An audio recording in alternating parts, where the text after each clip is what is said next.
نماز جو ہے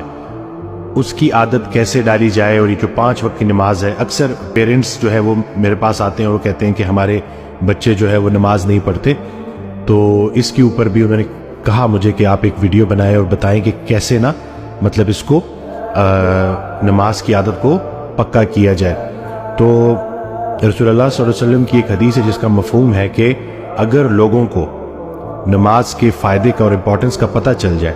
تو دنیا میں کوئی شخص بھی نہ ماننے والا نہ رہے، یہ اتنی ضروری ہے۔ اور نماز دراصل اللہ کی یاد ہے۔ ہم جب یہ روزمرہ کے کاموں میں بھاگ دوڑ میں ہوتے ہیں تو اس بھاگ دوڑ میں کہیں ہم اللہ کو بھول نہ جائیں، زندگی دینے والے کو بھول نہ جائیں۔ اس کو یاد رکھنے کے لیے صبح اٹھے، فجر پڑھی، فجر پڑھنے کے بعد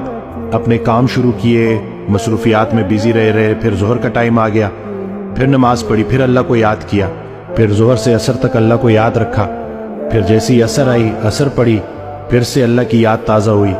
پھر عصر سے مغرب کے بیچ میں اللہ کو یاد رکھا، اور پھر عصر سے مغرب کے بیچ میں جو اللہ کو یاد رکھا کام بھی کیے اور اللہ کی یاد بھی قائم رہی۔ پھر جب مغرب آئی تو مغرب میں پھر وہ یاد تازہ کر لی، پھر عشاء پڑھی اور عشاء کے بعد باوضو سو گئے۔ تو اس طرح سے پورا دن اللہ کی یاد قائم رہی، تو پورا کا پورا دن عبادت میں، رات کو باوضو سو گئے تو نیند عبادت میں۔